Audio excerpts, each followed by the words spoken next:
You can do better than that. Good afternoon, everybody. Good afternoon. Turn to the right and say, you are a woman of power. Unless you're a man. Turn to the left and say, you are a woman of power. Now, power means having the ability to go and take action. So when you say, hello, woman of power, you're saying woman who's going to go and take some action. So to the right, say, hello, woman of action. To the left, hello, woman of action. And I am a woman of action. My name is Jill Jordan Green, and I am a woman of power. I have the privilege of serving you today as the moderator for a very complicated topic. Return to the workplace. And to help me with this interesting dialogue are three amazing women of power. And we're going to start right here to my left. Will you introduce yourself, please? Good afternoon, everybody. My name is Carice Anderson. I'm the author of Intelligence Isn't Enough, A Black Professional's Guide to Thriving in the Workplace. Good afternoon, women of power. My name is Rashada Franklin. I'm a director of product solutions at UKG. Hello, everyone. I am Janet Pack with AT&T. I am an HR director of talent acquisition. Been with the company for 23 years, and I am a woman of power. We all got to take the ownership, right? So I want to thank you guys for joining us here today. This is the last session before before dinner. And I want to thank my AutoZone family for joining me today. So I want to set the stage for this very, very complicated topic, return to work. Now, pre-pandemic, 2% of the roles online were remote. Just 2% on LinkedIn, which is one of the top platforms where people go and search for jobs. 2 years after the pandemic, the remote roles were up by 22%. Now, today, they're less than 10% of the roles online that are remote. But check this out. Black and Latina women, they have an increase in applying for remote jobs by 35%.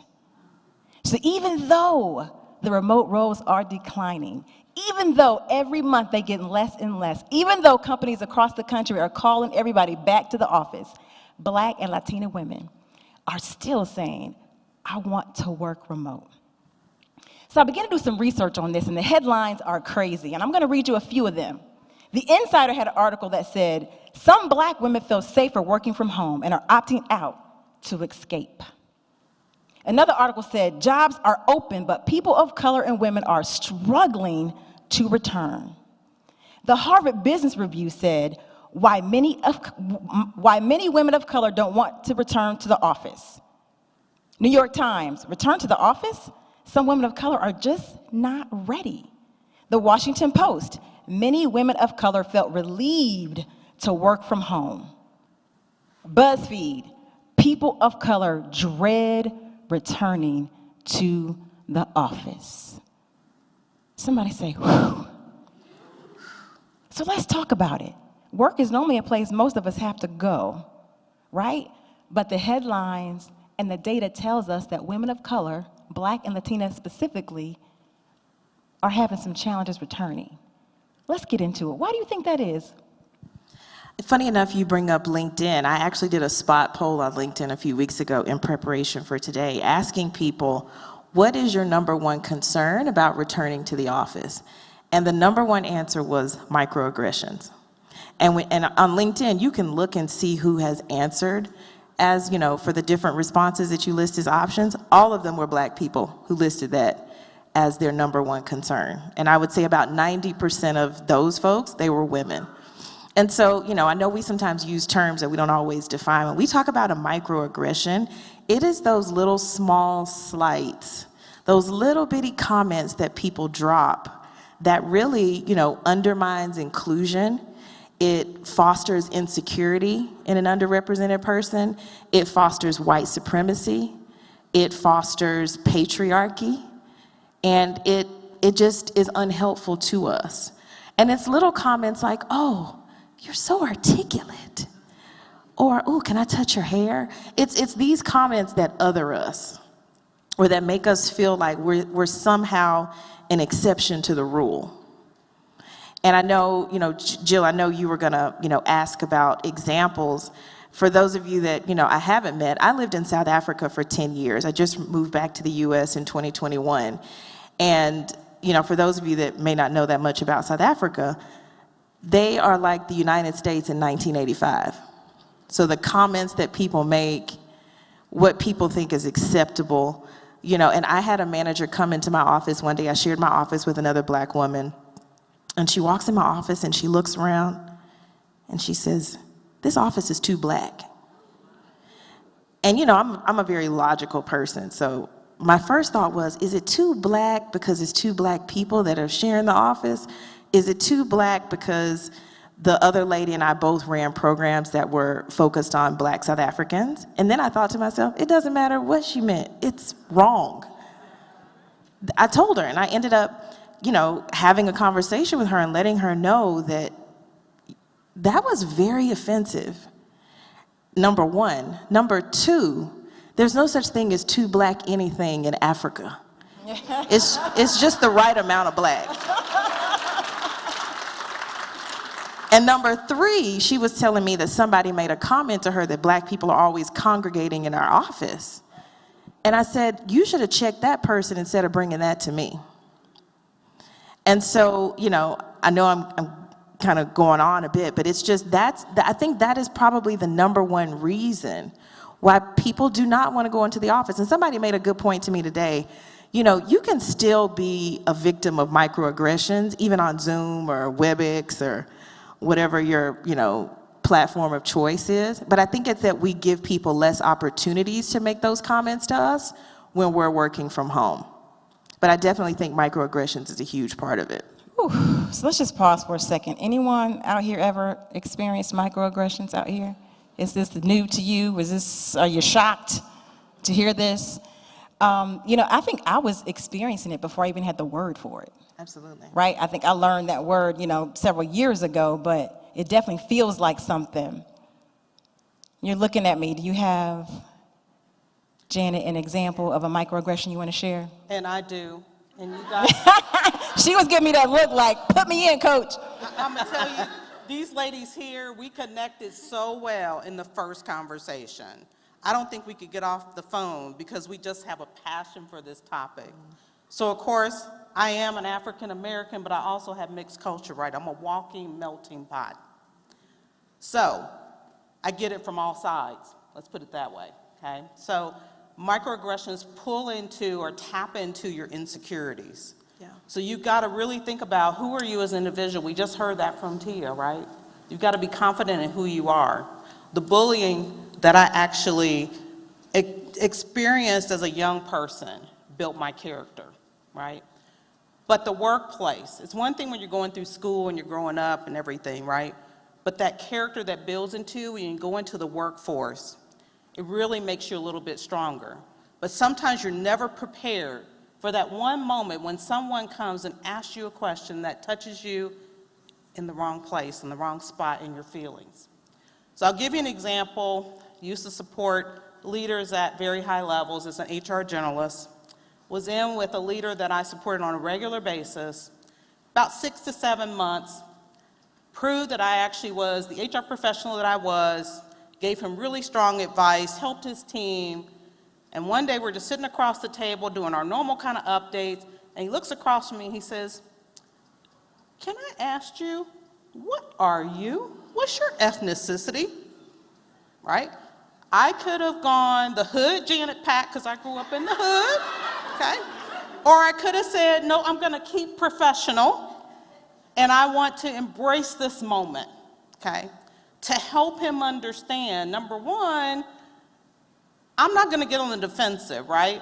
And I did embrace the question, and it built a stronger relationship, okay? I did not take the defensive role. So we do have to kind of think about when those little subtle moments come, it will sometimes eat at you, But sometimes you have to seize that moment of opportunity. This was a leader that was very direct, didn't want to know about the sausage making, right? That was a big moment for him to feel like he wanted to get to know me, for me, okay? Rashada, you have an example you want to share? I do. You know, one thing I'll say, this conversation, when we started talking about microaggressions, it hit me a little differently. Because I spent so much time in my career with blinders on of what microaggressions really were. And that's the truth. And I shared that experience with these ladies when we first had that conversation. And not out of sake of embarrassment, but it was out of sake of, I don't have time to worry about that. I've got to keep going and keep moving. But what I found myself is during the moments that I go back and think about what I encountered at that given moment, it's a moment of reflection. And I say, did they really just say that to me? Okay. But I know next time how to respond. So I didn't find myself in that moment of defense or trying to educate someone of what I was feeling because I kept going. Now, during this past 2 years or 3 years of the pandemic, I've learned a lot from my other sisters who have faced microaggressions and hearing their stories and how they dealt with it so that I would be better prepared the next time it would come my way. But I encourage everyone, we're going to deal with that no matter where we're going, where we are in business. They're always going to be there. But it's how you handle it and how you deal with it to help you move forward. And you have to think about ultimately what your goal is. But put your blinders on. We have other things to do, right? So I tell myself, and I think one of my other sisters of UKG, I heard her tell me, ain't nobody got time for that, right? It's funny, I struggled with this conversation initially because I think for a lot of us, we've normalized this. This isn't new. The pandemic didn't create microaggressions. We've been experiencing this for a very long time, right? And I don't think women of color just have the corner on this. I think women also in general, right, deal with these things. But I think it's an important part of this conversation because it is one of the reasons why women of color felt relief for a minute during that pandemic. I remember being at work one day and I got a ton of, if I gave this microphone to every person in this room, we could be here for 3 days. You giving examples of times when somebody made you feel small. I had a new team. I was talking over lunch one day and a gentleman said to me, who was not black, he said, "Hey Jill, how's all the travel going for you?" I was like, "I travel all the time. It's going great. I'm enjoying it. I'm meeting new team members." He said, "Well, you being a single mama and all."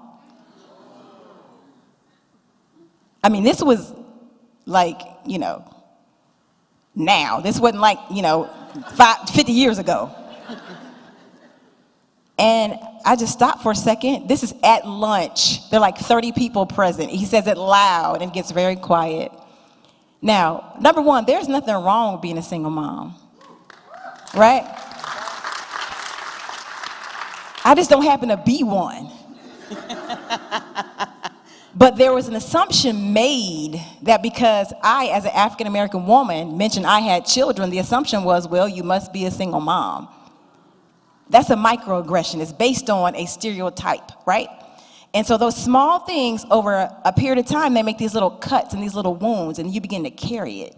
Then at some point, you begin to question yourself. I mean, it's a million. Somebody thought I should go get the coffee. Somebody thought I was the cleaning staff. As a VP, they assumed I was there to clean the room, right? And so the importance of this is not to belabor the conversation because we've all had this for years, right? It's what do you do with it? You can review it or you can reject it. And I just decided I just reject it out of my system. I don't let it take place because I know who I am, right? And so, but this is a barrier that's keeping some of our women from returning to work in their full best selves. And that's the part we got to talk about. How do you come back? Yes, Janet. I just wanted to mention one more thing. You know, we lived behind a camera, right, for a long time. How many of you in the room chose to show your face on camera?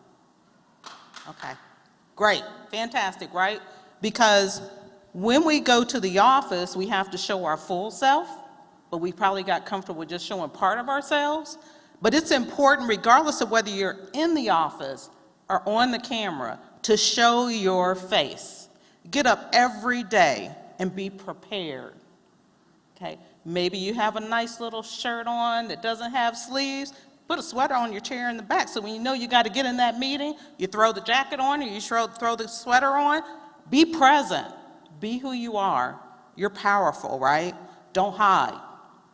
Well, let's stay there. Let's talk about that because that's important. Visibility is very important for women and women of color, right? For years, we've struggled with being invisible when we were in the workplace. So having your camera on is important. You want to talk about that a little bit, Rashada? Absolutely, I do. I find that it's very important that, when we talk about our authentic selves, like, we need to be very proud of who we are and what we represent in our culture, and who you are and what you wear, how you wear your hair, your makeup, your clothes, your shoes. You are the culture you're bringing to the workplace. You are the inclusion. You are the belonging. You create that environment of what every organization is looking for.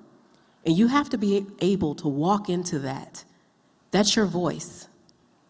So it's imperative that we all do that and recognize what we bring to that table as being ourselves. So if you decide you went on vacation last week, you went on vacation, you have your braids in, it's okay. Throw them up in a bun, put a blazer on, go in the office. Represent who you are. Bring the culture. I think it's very important we continue to think about that as we are all moving in a direction of what we ultimately want in our goals in our career. That's a big piece of you. So carry it with you. Yeah. Patrice, I want you to talk a little bit about this. I read another article, and one of the reasons why some of the women of color said they dread coming back, even in a hybrid environment, is because they have to self-edit. So, and I was like, well, what is self-editing, right? You don't want to be too loud, too aggressive, too firm, too this. I see people nodding their heads. Anybody ever been told you're too something? Right?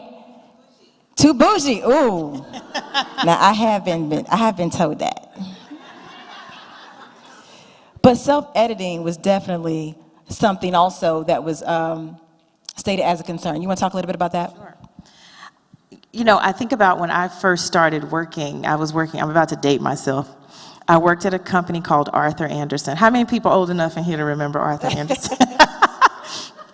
And my sister called my office one day, and she got my voicemail. And I talked to her later. She said, "Who is that white woman on your voicemail?"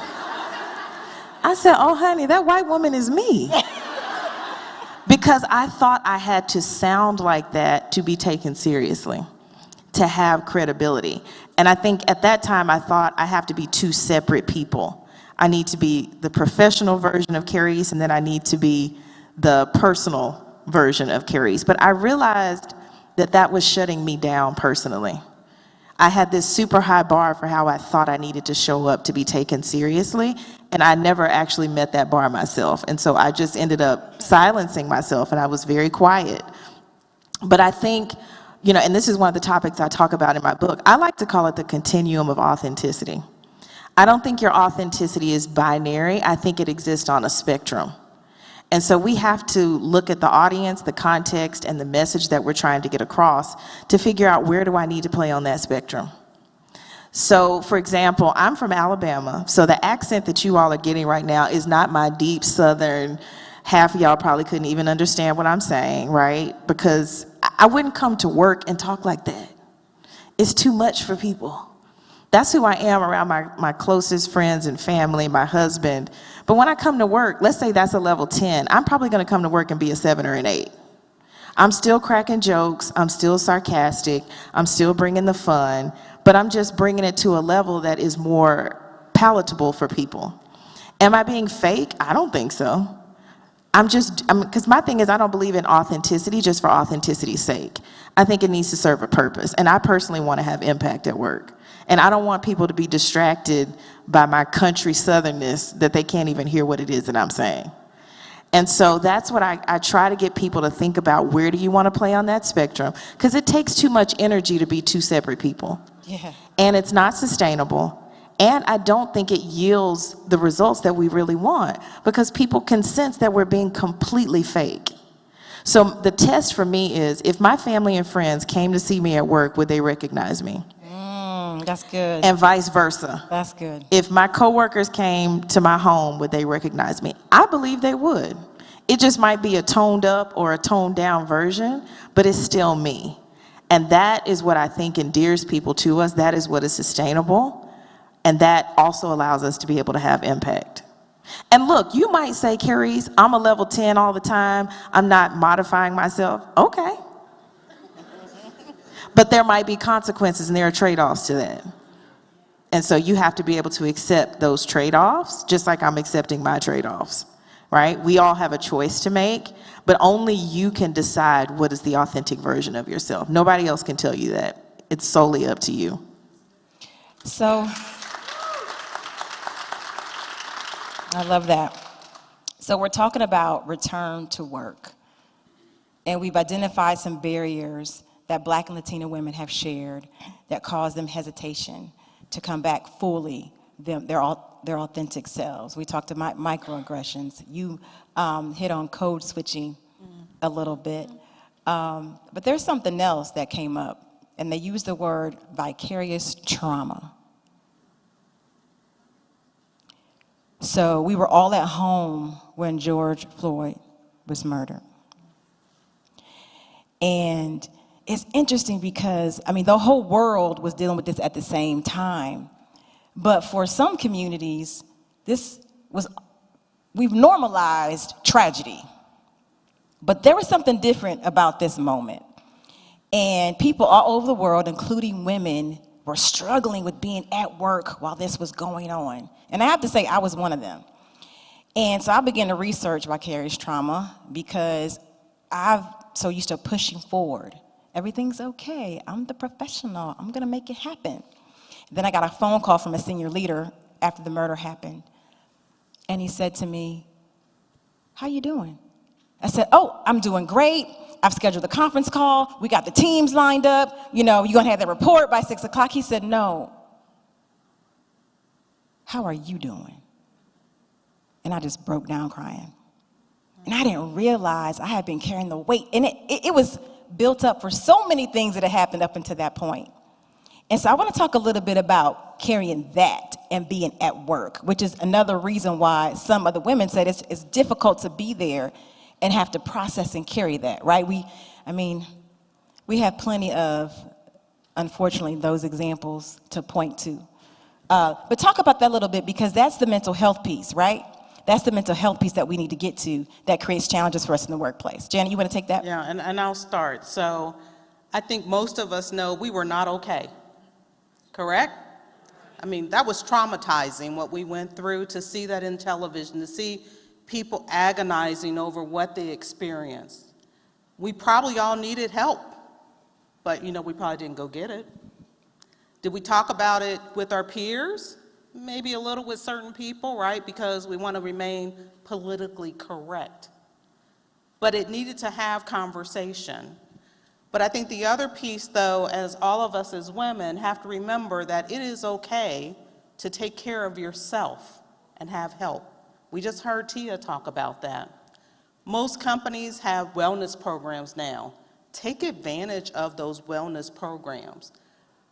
If you have sick days, and I know I'm from the old school because I'm a baby boomer, right? You just work, work, work. If you are sick, take the sick day and get well. Do not work, okay? Delegate to someone, get someone to help, go get well, okay? Go see the doctor, rest, come back your full self, ready to have good performance, okay? So that was a moment too that we probably should have all sought someone out that you could have a conversation with, be able to really get your mental state back in the right place, okay?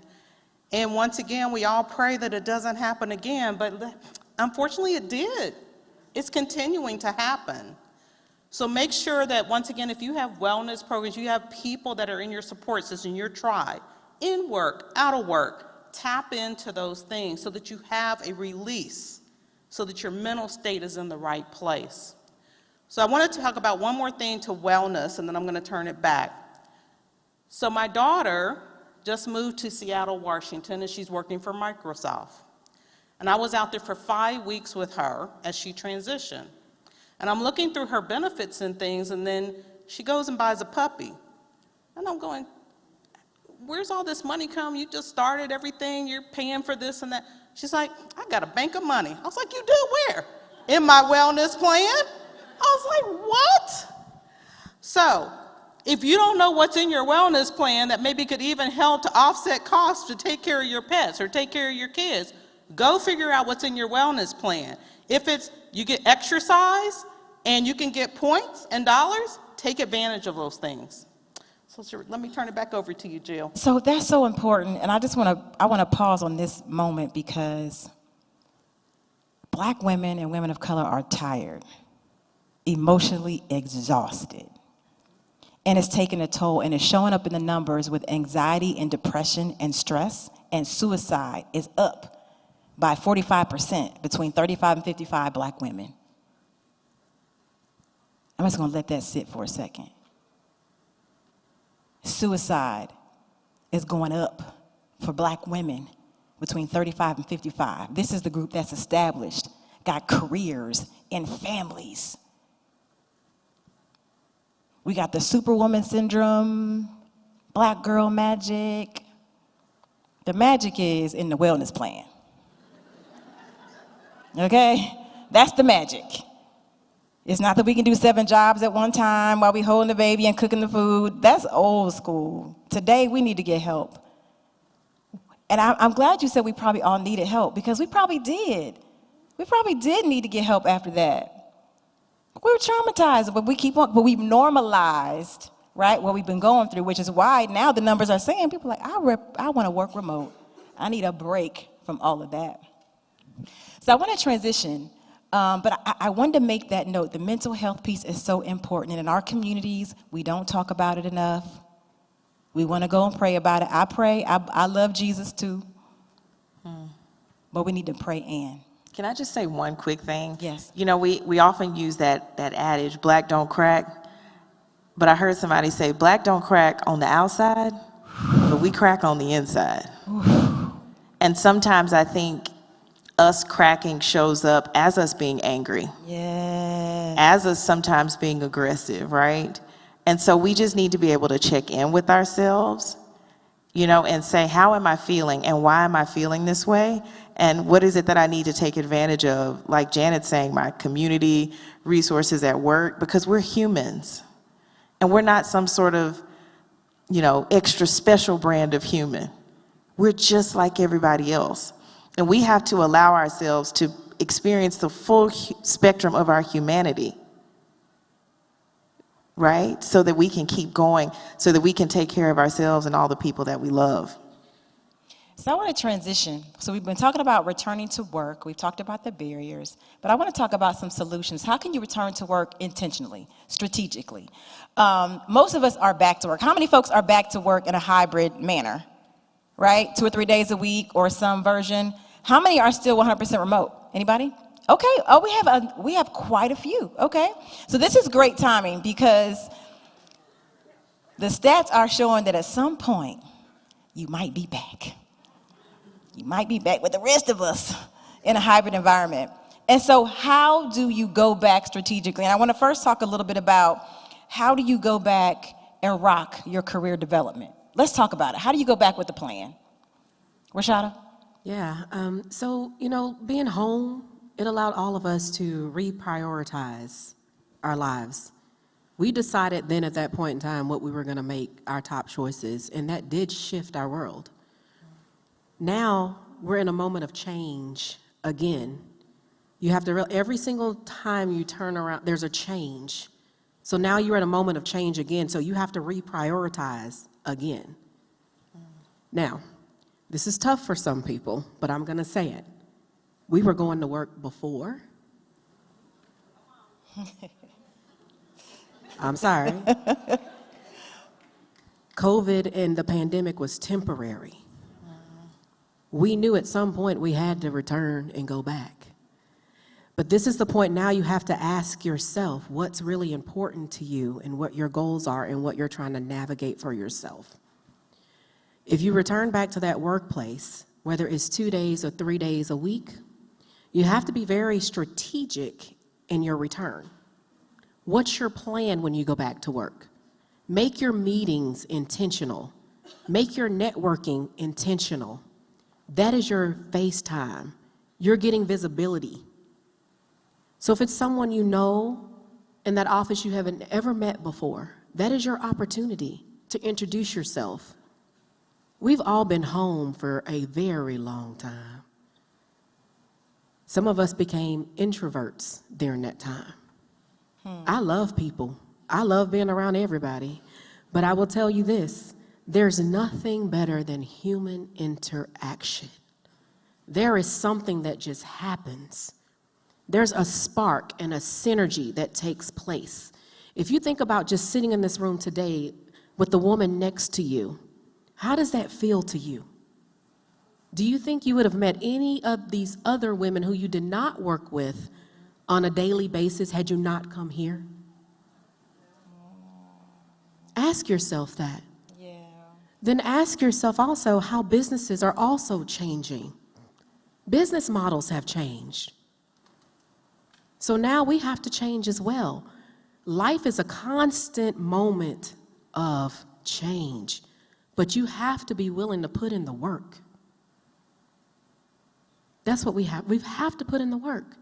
So if they ask us to come back, you know what? Okay, I'm going to come back. Do you have a plan B? I'm going to go ahead and come back.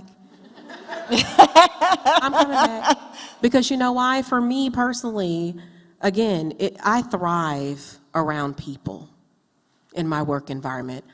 There's faster responses to issues if folks work with customers, even projects. You move faster when you're in a room together on a whiteboard.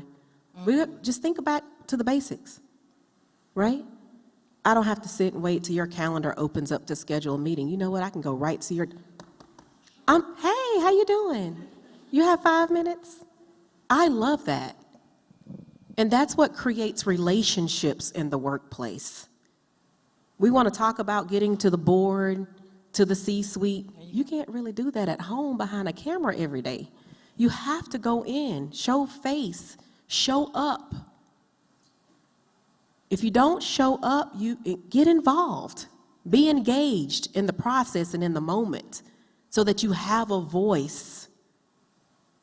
All of this works together when you create your space of what you want to become and what you want to do in your life and in your professional career. Use your power. And that could be returning to the workplace. But it's how you go about returning. Go in with a plan. What's your goal? What do you want to do? That's the same thing when you think about your mentors, your sponsors. I want to sit at a table and talk to my sponsor. I want to go have lunch with my sponsor. I don't always want to be at home behind the camera with yoga pants on the bottom and a nice shirt up top with a blazer. We've all done it, right? So I ask you just to think and challenge yourself in a different direction in this moment of change. Because not only are we changing as individuals, but your business is also changing. So you mentioned something, and we heard the term earlier, proximity bias, right? It's a thing. The people that I see the most, that I interact with the most, sometimes get considered for those additional opportunities, projects, trips to Women of Power conference, right? I mean, so there are benefits to being present. I want to touch on this, and I want you to help me with this before we're going to go to Q&A, because we got a couple more minutes before we go to Q&A. How can we return to work intentionally with performance and our personal brand? Those are two things that we need to make sure that we dial into. So first of all, I know the word personal brand. Some people have an allergic reaction to it. Because you're like, I'm not a can of Coke, right? Like, I don't have a brand. Yes, you do. You have one whether you want one or not. We've met tons of people here this week. When you see somebody, you have an immediate impression. That's just how human beings are. So when I talk to people that I've coached about branding, I say, what are the words and emotions that you want to come to mind when somebody says Jill? What space do you want to occupy in people's heads? What value do you want to bring? What promise are you trying to deliver on? And then trying to show up in every way, how you dress, how you communicate, how you deliver, that lines up with how you want people to think about you. Because you can't say, I want to be known as the person who gets stuff done on time, under budget, at a high quality level when all your stuff is late, over budget, and done in a not so high quality way, right? You got to show up in a way that aligns with how you want to be perceived. So I think, showing up in the office, showing up like you want to be there even when you don't. Because people can see, when you're just like rolling your eyes and you don't really want to be there. I think in terms of your performance, I think to add to what Rashada was saying, is getting clarity about what is expected of you.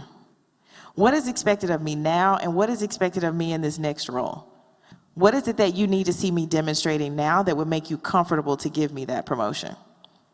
And what are the gaps between where I am and where you want me, and where I need to be and where I want to be? And then what experiences, what people can you give me exposure to that will help me close those gaps? What are you going to do, Mr. or Mrs. Manager, and what is it that I need to do? 70-30, 80-20 is going to be on you, right? But your manager needs to help you. And so I think putting that on paper and then getting that feedback every so often about how am I doing? Am I developing the right skills, right relationships, at the right level, at the right time? And then having that feedback and making those adjustments and then just rinse and repeat, I think is super, super important. And for those of you that, think about personal branding, it feels too much like, it's all about me, me, me, me, me. Think about the better your brand is, the more likely you are to be in rooms where decisions are made, where you can be part of the decisions to impact the people that you want to serve. So your brand doesn't even have to be about you. It can be about other people, but you got to get in that room. And the only way you're going to get there is if you have a certain brand that's going to land you in those rooms. That's so good.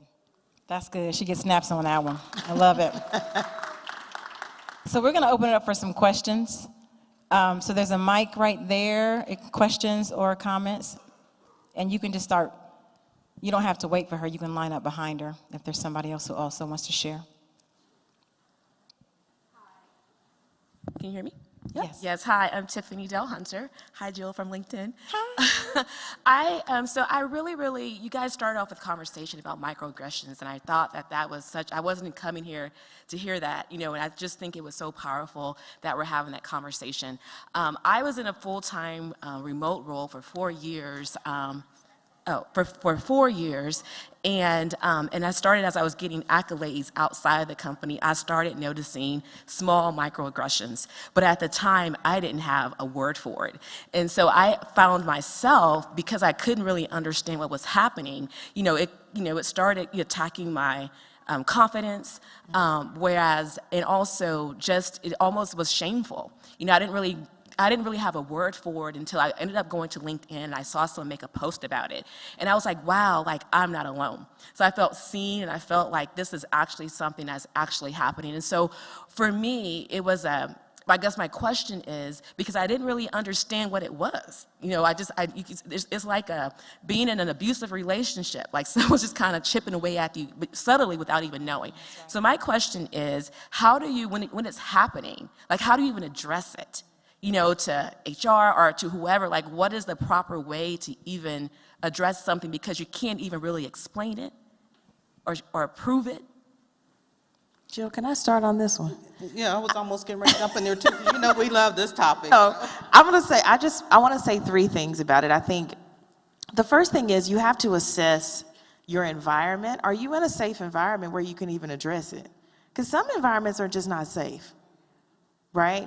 I think that's number one. I think number 2, looking at that relationship, because there are sometimes people who make comments, but you have to look at that person and say, do I really care about you? Does your opinion matter? Would I take advice from you? Are you my manager? Are you my manager's manager? And if all the answers to those questions are no, then I think you just got to work it out on your own. Is it worth it to even address it? But if it is somebody that's, in a position of power, somebody who's influential, you definitely need to have a conversation, but we have to go in with a strategy. That's right. We can't just go in and go off. and try to just call people out. There's a professor at, I think, Smith College, her name is Loretta Ross. She did a TED Talk where she said, we need to call people in and not call people out. So using it as a coachable moment, and at a previous employer, they had this framework called plus minus delta, where you would, say to somebody, can you help me understand what you meant by that comment? So kind of going with the spirit of inquiry. Then the minus part is helping people understand what is the impact of that comment, not just on me, but on other people who look like me. And then help people think about a different way to have said that, or maybe not to have said it at all. But I think we just need to have that strategy, and we need to do that assessment of the situation and the relationship and think about how we can call people in and not just call them out. Because we got to see these people tomorrow. Yeah, yeah. And we have to just be thoughtful about that. Yeah, I'm going to keep it very brief. One, know what your employer discrimination policy is and your avenues by which you can report if it is at that degree, okay? Also, if you have employee resource groups, those are usually more safe havens, okay? Get involved, get to know people, talk to folks that maybe can also help you to deal with that particular situation. Because remember when I talked about I didn't want to be Janet the hood girl, right? I wanted to be Janet the professional girl. You got to think about how is that going to then backfire also on you. But you do have rights to report. So I love everything that was said. I do want to share, if you need help, get coaching before you even have the conversation. Yeah, exactly. It's okay to get somebody in the room with you. This is what I'm thinking. This is what I want to say. But assess it first, because sometimes it hurts us. We can be right and it still hurt us when we address it. Now, it's almost Sunday. We can keep it real, right? Sometimes it hurts us. It's just the reality. So get coaching first and then decide how big it is, if it needs to be reported or something you can address personally. Thank you. Thank you for sharing. My name is Ursula Howard Lee. I am a commercial credit manager with AutoZone. I am also a woman of power, and today I learned that I am a DEI practitioner. I can say that now. So I'm going to keep it short, but microaggressions is a new term for me too. I recently found that in an article, an article came out during Women's History Month, and when I read it, I cried. And I was like, why am I crying? What's going on? But it resonated with me, right? But I am a solution person, so I immediately go into my objective mode and figure out how do I address this? How do I fix it? And you all have spoken about wellness, which is big, huge for me. Also to look at it in an objective way. And when I thought about it, I have almost a degree in counseling as well. So I think that with microaggressions, we have to be careful of labeling everything as a microaggression, because sometimes people are just jerks. Sometimes people have personality issues. Sometimes people have mental health issues as well. And it's not so much as a question, but I would like to hear your commentary on that thought process. Somebody want to take that? It goes back to what I said earlier, right? It's exactly what you're saying. You have to redirect things a lot of times and not necessarily embrace it for what they're saying, but also evaluate what they're saying. I think someone said before, and Carissa, I think it was you, right? It's okay to ask, I'm sorry, can you repeat that? Yeah. Just so that you can understand what they're saying, but also not to find yourself embracing what was said, because that can consume you. And then you'll lose track of really what you're trying to do. Excellent. Thank you. Thank you, Ursula from AutoZone.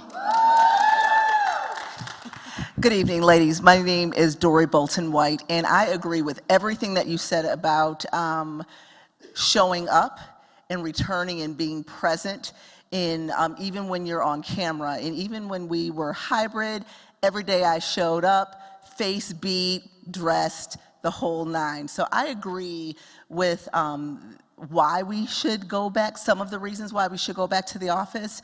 But I also feel that many of the lessons that we learned over COVID that we don't need to be in the office every day. So I feel like there's some things that we're just throwing out. So how do you recommend that we approach conversations about keeping some of the hybrid work environments so we don't lose all of the lessons that we learned? Because there's a lot of time wasted commuting, for instance, just to go into the office, just to have that face time, when we're really losing productivity just commuting to be in the office. So can you give us some recommendations for that?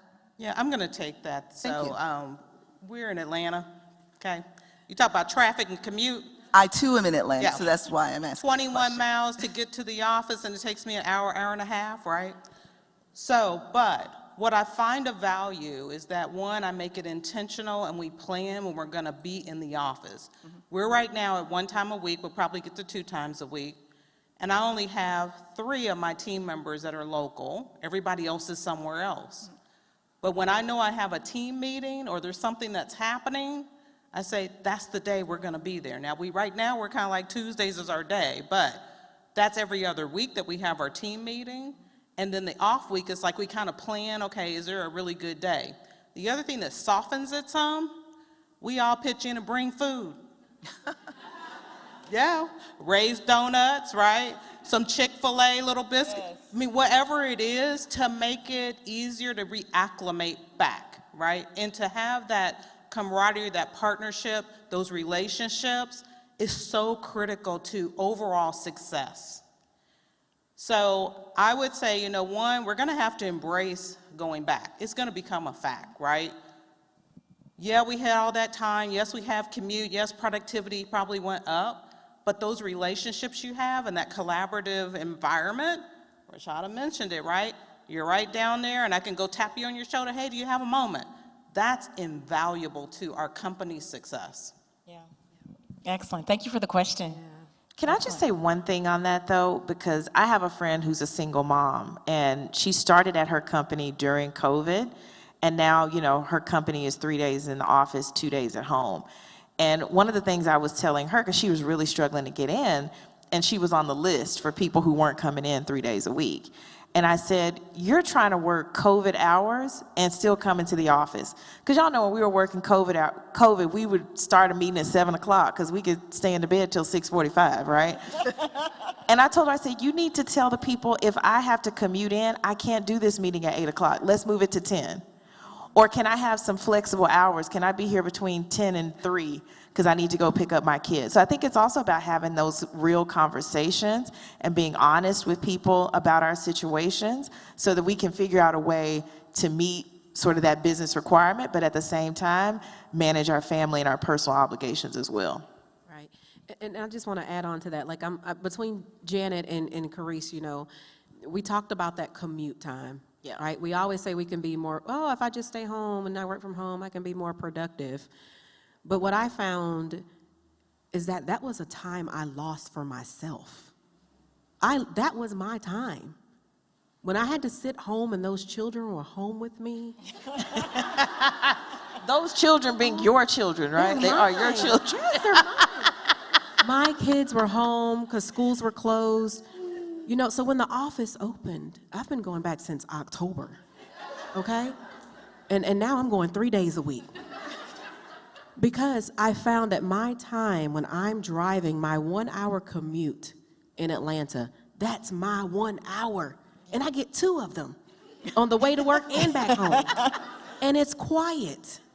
Or if I want to turn my music all the way up, that's my time. If I want to sit on the phone and talk to my girlfriend for 45 minutes, I can do that. If I want to stop by the store to shop a little bit on the way home, that's my time.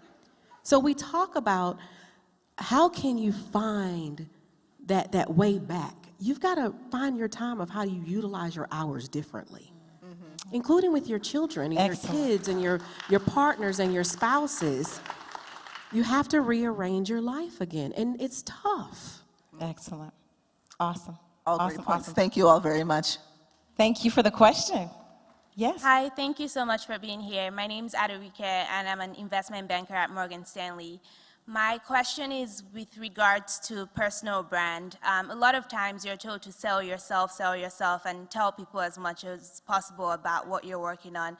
But I wonder if there are other ways to increase visibility outside of necessarily just, selling yourself. I had a conversation with one of my mentees, and she was saying how sometimes that's difficult. So just with regards to what you've seen in your career, are there other ways outside of people talking about what they're doing that you've seen them improve their visibility and build their personal brand? I think we're all ready to Yeah. respond. I'll start. You gonna start, pass Jill? it. Okay, Yeah. go ahead and start, Jill. Serving. Find somewhere to serve, and people will notice you. Not serve to be noticed, but serve to serve. Your business resource group is an excellent place to serve. Communities, excellent place to serve. Projects, professional organizations, those are just a few things that you can do to increase your visibility. We're going to go to Janet. You said it, Ms. Jill, like, it's number one, and show up. Be present, we said that, right? But also with your employee resource groups, that is a great opportunity for visibility. That's a number of ways you're not only serving the individuals at the company, the employees, but you're also helping your organization build something great. That gives you a lot of visibility.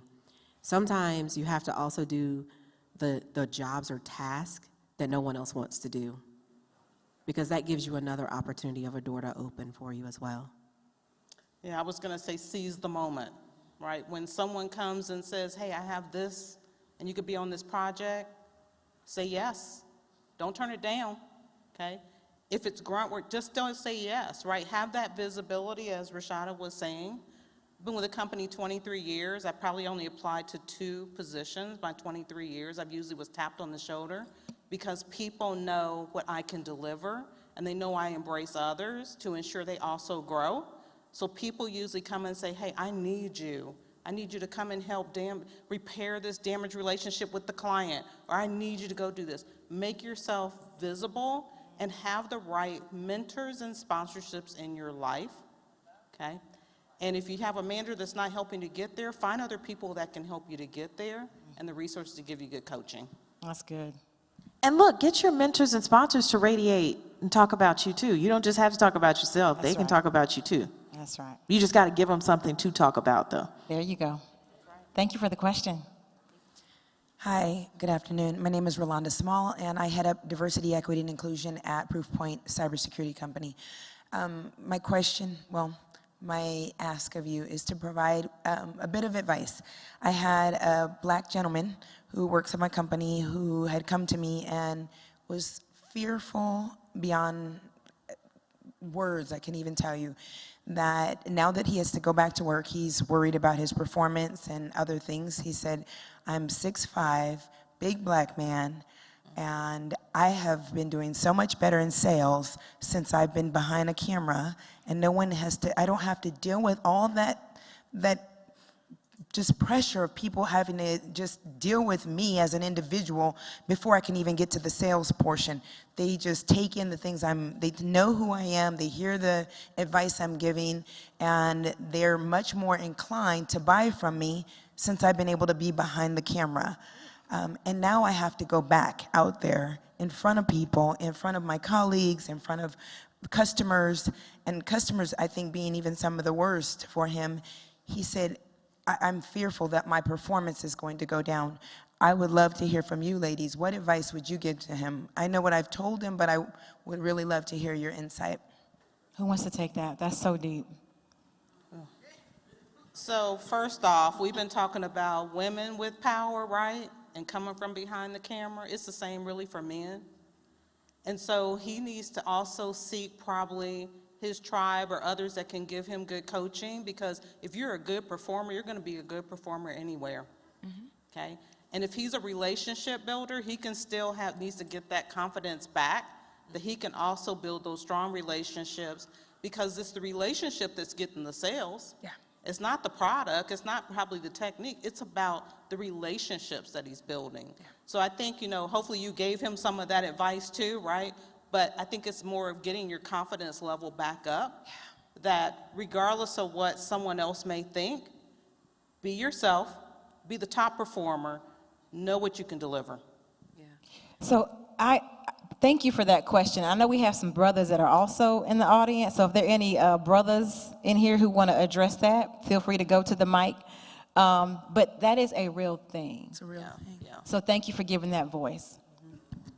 Did you have something? Well, I'm really big about owning my space. Okay. And, he's 6'5", there's a lot of presence in the room at 6'5". It can So be a I lot of really- fear in the room too. He can impart a lot of fear in the room. Absolutely. But here's the thing, right?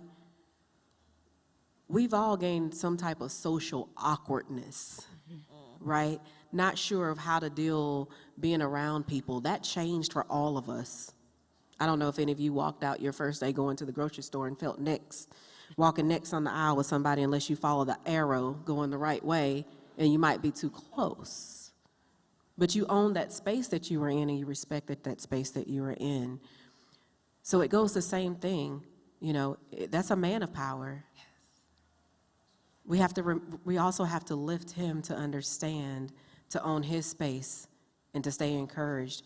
But no matter whether you on the camera or not, the message is still the same. Beautiful. Thank you. I appreciate that question so much. I'm married to a tall African-American man, and my husband talks about when he goes outside, when we used to have dogs, walk the dogs, he found himself smiling more because he would see some of the neighbors feel uncomfortable as he was walking by. So he found himself smiling more, giving eye contact just to disarm people. Unfortunately, that's kind of where we are. But I appreciate you giving voice to that concern because that is real for some people. We actually are down to our final 5 minutes. Are there any other questions or comments before we give our final remarks on the stage? Have y'all enjoyed this session? So it's been an honor for me. These are my sisters. Okay, go ahead. These are my sisters. We became fast friends when we all connected. We have one more question, and then we're gonna wrap up with our final comments. So first of all, you ladies were absolutely phenomenal. I mean, I know that we're all going to leave here more powerful than how we entered. And Rashada, I wanted to, from UKG, right? Okay. I love it.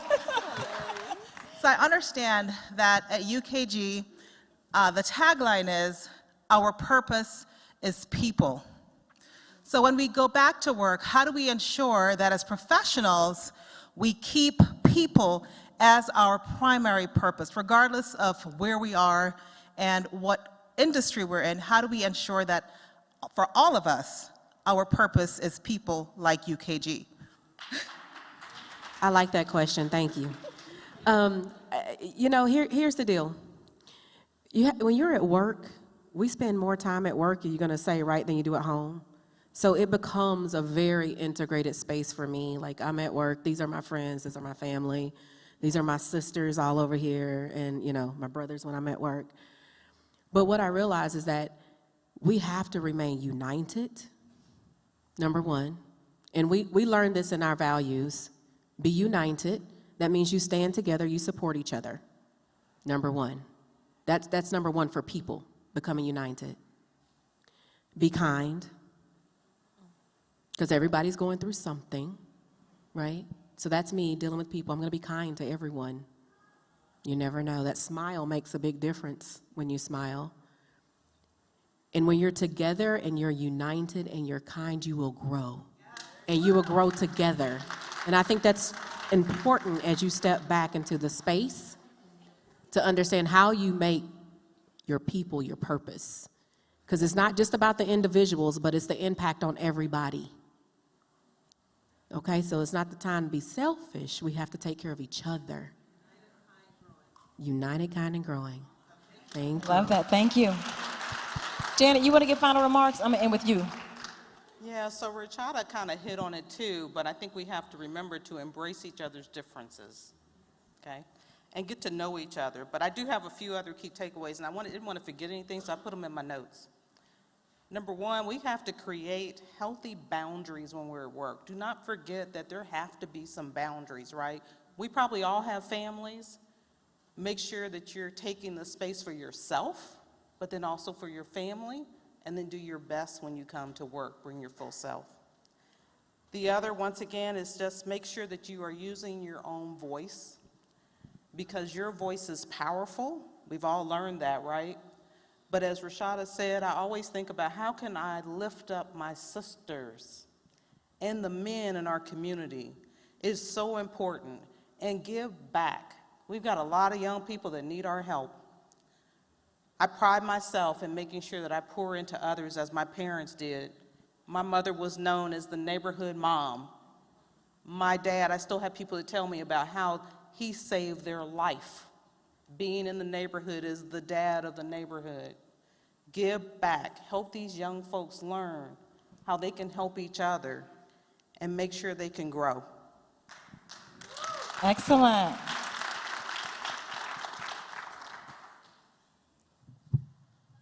It's you. Oh, my bad, I'm sorry. And we're getting the I'm going to say three the things. hook. I think number one, guard your mindset. That your mind is the most powerful asset that you have. And think about what we do with an asset. We grow it, we preserve it, we protect it. So really grow and protect your mindset. I think the second thing is just realizing that we need each other to be successful. I think a lot of us got a lot of advice that made us think we could take this solo trip to the top. It's a lie from the pit of hell, guys. We need each other. We need peers, we need managers, we need our direct reports. We need other people to really have the kind of impact that we want to have. And then just number three, focus on what you can control and what you can influence. It's a lot of things out here that we can't control, we can't influence, but focus on the things that you can and take ownership for your mindset, your brand, your relationships, your career, your performance, your mental health. Take ownership. Take ownership and focus on controlling and influencing those things that you can. Thank you. Give these amazing women of power a hand. Outstanding. And I want to just say one thing. I want you to support Carice. This is an amazing book right here. It's called Intelligence Isn't Enough, a Black Professional's Guide to Thriving in the Workplace. We have to support each other. Please go buy this book. I have some copies in the back. Okay. We got some copies in the back, okay? All right, this has been amazing. One more time, give it up. Thank you, ladies. Awesome. Have an amazing weekend. Thank you, guys.